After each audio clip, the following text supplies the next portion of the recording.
আমি মামলা করার জন্য এসেছি এখানে। হ্যাঁ আমাকে সেদিন ওটা হচ্ছে 26 তারিখ ছিল।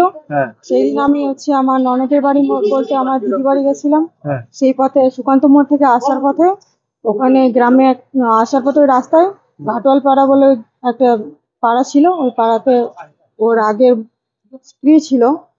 যাই হোক, ওটা ওটা সবকিছু কমপ্লিট হয়ে গেছিল। আমি ওর কাগজপত্র সবকিছু দেখে, ডকুমেন্টস থেকে, বাড়ি থেকে দেখে দেখাশোনা করে আমাদেরকে আবার বিয়ে দেওয়া হয়। সে ওখানে এসে ওখানে আমাদেরকে তিনজনকে অ্যাটাক করে। ফার্স্ট আমাকে অ্যাটাক করার প্রথম ওর টার্গেট ছিল। এর আগেও বাড়িতে এসে ও একবার ঝামেলা করে গেছে, তখন আমার স্বামী বাড়িতে ছিল না, আমি একা ছিলাম। তখন আমাকে মারার হুমকি দেয়, মার্ডার করার হুমকি দেয়। রাস্তাঘাটে যেখানে দেখতে পাবে সেখানে মারার ভয় দেখায়।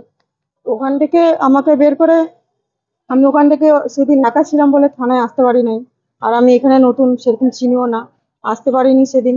সেদিন ওখানে রাস্তা দিয়ে যাওয়ার পথে আমাকে ইট, আমার স্বামীরাও ছিল, ওরা বাধা দেওয়ার চেষ্টা করেছিল, কিন্তু ওদেরকে পিছনে হঠাৎ ওখানে আরো 5-7 জন ছিল, কিন্তু দুজন মহিলা ছিল, যারা দুজন মিলে আমাকে অ্যাটাক করে। তার এবার নাম জানেন? নাম আমি একজনেরই জানি, ওর নাম হচ্ছে মমতা সরকার। আর মানে এক, প্রাক্তন স্ত্রী? হ্যাঁ, ওর নাম মমতা সরকার। আর আরেকজনের নাম আমি জানি না, সেটা ওর সঙ্গেই ছিল ওই মহিলাটা, ওই বলতে পারবে ওর নাম। আমি ওর নাম টাম জানি না। আর ওখান থেকে ওখানে আমাকে মারে, এবং আমার স্বামী আর আমার শাশুড়ি যে ছিল, ওদেরকে সাইড করে ওদেরকে ধরে, মানে ওদের, আমার শাশুড়ি, আমার স্বামী যখন বাধা দিতে যায় তখন ওকে কলার টলার ধরে খামচায় ওকেও আঘাত করে। ও সরে যাওয়ার পরে, কারণ ও তো মহিলা কি না, ও তো পুরুষ মানুষ, ও তো ছেলে, ও তো হাত দিতে পারে না, ও ওকে মারধর করে নাই। এবার আমার শাশুড়ি যখন বাধা দিতে গেছে, আমার শাশুড়িকে ধাক্কা মেরে ফেলে দেয়। তাই এবার ওকেও ধাক্কা মেরে ফেলে দিয়েছিল। তারপরে আমাকে অ্যাটাক করে। ইট ওখানে আরো ছিল, র্যাবিস যা পড়েছিল রাস্তাতে, ঘরে ঘর ভাঙা র্যাবিস পড়েছিল। ইট পাথর দিয়ে আমাকে আঘাত করা হয়, পায়ে হাতে, মানে আরো আছে। ওখানে মারে, চোখে আঘাত করে ইট দিয়ে, ওখানে মানে ইটটা দিয়ে আঘাত করে বেশি। কি নাম কি আপনার? পারুল দেবনাথ। আপনার বাপের বাড়ি কোথায়?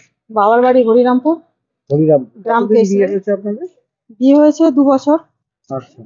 আর এই ধরনের ঝামেলার সূত্রপাত কবে থেকে, মানে আপনি কি জানতেন যে আপনার স্বামীর আগে বিয়ে হয়েছিল বা কিছু?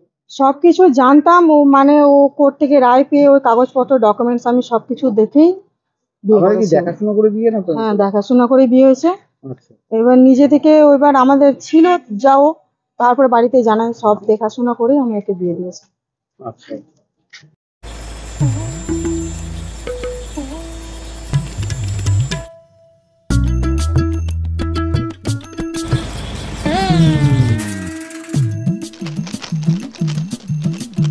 এবারে গরমের হাত থেকে বাঁচতে রিলায়েন্স ডিজিটাল থেকে নিজের জন্য একটি এসি নিয়ে আসুন শুধুমাত্র 1 টাকায়।